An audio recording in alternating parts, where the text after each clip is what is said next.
सर्वांना क्रांतिकारी जय लवजी, जय अण्णाभाऊ, जय शिवराय, जय भीम। हा जो काही वर्गीकरणाचा जो विषय आहे, ह्या विषयासाठी खास करून तर माझ्या सर्व समाज बांधवांना मला कळकळीची विनंती करायची आहे।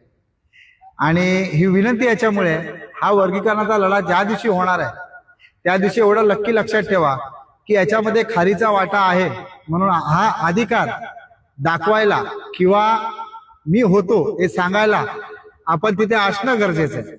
या लढ्यामध्ये भले त्या मोबाईलच्या माध्यमातून किंवा सोशल मीडियाच्या माध्यमातून, व्हॉट्सअपच्या माध्यमातून किंवा प्रत्यक्ष ग्राउंडवरती येऊन तुम्हाला येणं आहे, ही तुमची उपस्थिती दाखवणं गरजेची आहे।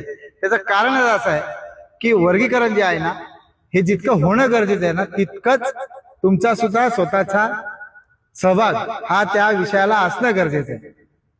कारण की हे कुठल्या एकाचा मुळात हा विषय नाहीये, राहिलाच विषय।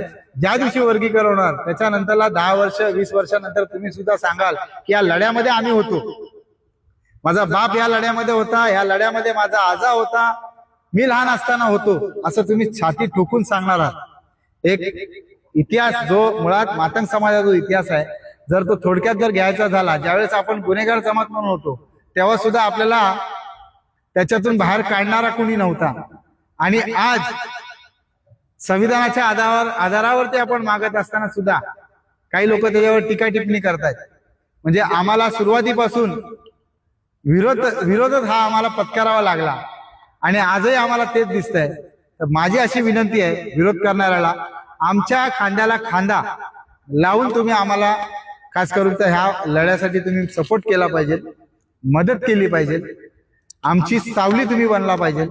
परंतु तुम्ही ते न करता तुम्ही कायम आमच्या विरोधात जाताय। पण एवढं लक्षात ठेवा, ज्या दिवशी हा लढा मुळात मातंग समाजाकडून हा लढा लढणार आहे त्यावेळेला नक्की तिथे फक्त मांगाचीच पोरं आणि मांगाचीच नेते त्यांनी हा लढा खास करून तर हा मिळवून घेतलाय। या शासनाकडून, या सरकारकडून हे बोलायला त्या दिवशी ते कधीच 2 पावलं पाठी येणार नाहीत, तर पुढे राहणार आहेत। क्रांतिकारी जय लवजी, जय अण्णाभाऊ, जय शिवराय, जय भीम।